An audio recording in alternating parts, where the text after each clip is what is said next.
Hey guys, welcome back. It's Wednesday.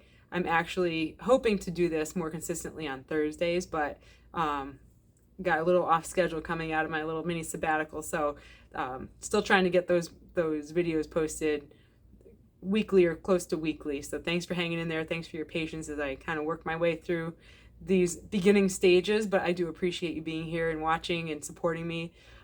Today's topic is going to be about college because it's kind of fitting. It's going to be brief. I'm not going to go into a lot of detail, but one cool thing that came out of the incident that I shared with my last episode or my last video was that my son broke his wrist.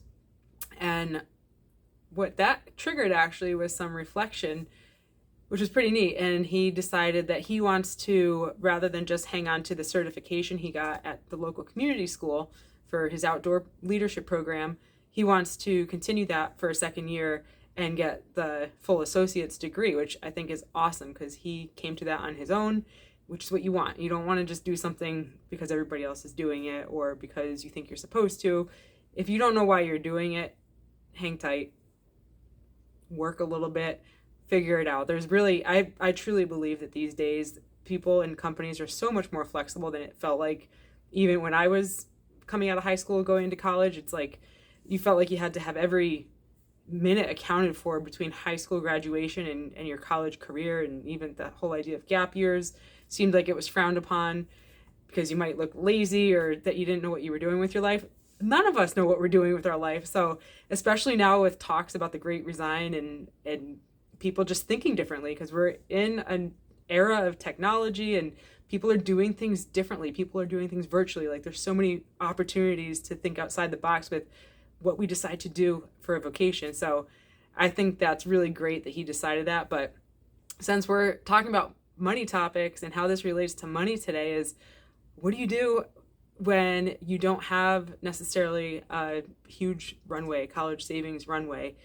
There's always ways that you can save ahead of time. There's things called the 529 plans, which is a savings product that lets you put money in it and it grows tax-free if you're spending on education. That's a 529 plan. We'll go into that someday in more detail, and I'll go through more of the features of a 529 plan. But I know people who've done that since their kids were little, and it just grew, and they really got the power of interest working for them, and they were able to fund multiple years of college with relatively little investment on their part, just because of the power of compounding interest, which we'll talk about too, because that's a word that not everybody knows what that is.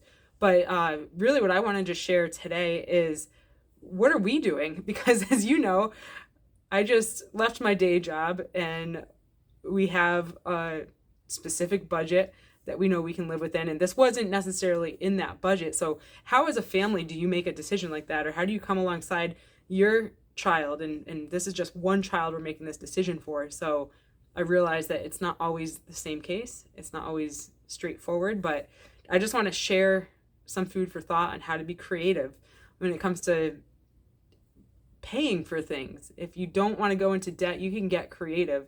And that is our aim, to help our son get through college without him having a big debt over his shoulders. And that's not always the case for everybody, but what we're doing is we're coming together as a family and figuring out what can we help contribute towards.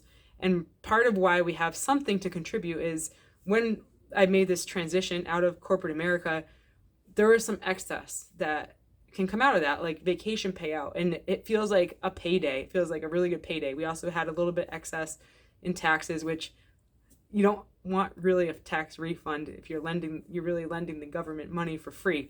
We'll get into that another day, but we happen to have a tax refund this year because of different things that are just hard to judge. So we got a little bit of that, the excess from vacation payout that was unused. And it's so tempting just to spend it. Say, all right, let's go on a vacation. Let's do something. And that's totally okay. But because of our situation, we just decided to be a little more reserved and practice some delayed gratification, saying, you know what? We know we have our emergency fund. We talked through that. We know that we have what we want in our emergency fund, but we had this excess that didn't really have a home just yet. We knew we had a few sinking funds set up. What if a vehicle needs a repair? So we had the things covered that we thought were kind of the bigger risk that we were facing this year. So we had this other amount that we're like, okay, well, we just figured out what we can do with that if we choose to do that. But here's the other thing. It's okay for your kids to work. And that's actually what's happening. And that's what I want to share is like the creativity around this. My son wants to contribute. He knows what we're aiming to do as a family. He knows the importance of, managing your finances, living within your means. And he's on board with supporting that mission. And he is a hard worker and he's a good kid. So he's trying to do what he can to contribute. But there's also limitations when you're in school. So that means you have to get creative with your schedule. And one of the things I thought was neat that he decided to do in talking to the bursar's office or the administration is he didn't fully load his semester up, which is giving him the flexibility to work at least part-time. And he's going to do the other classes during the shorter time frames in between the main semesters. So summer and winter. He'll add in the extra classes then. So he's spreading his classes across the year a little more, which gives him more flexibility with his time so he can work and contribute. And that's how we're doing it as a family.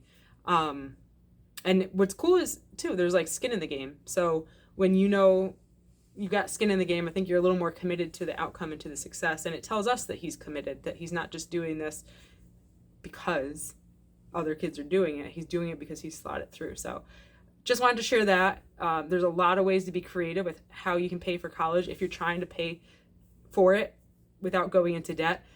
I would love to hear how you're doing it. If you have an experience like that, is there something you did that was creative, that your kids did that was creative, that you learned about that was creative, that you wish you did?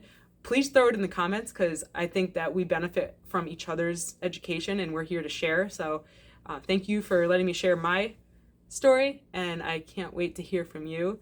This is Leah Harrison. I'm MoneyWise Mom. You can reach me by email right now, Leah, Leah, at moneywisemom.com, or throw something in the comments. I hope you have a great rest of your week, and I'll see you next week. Bye.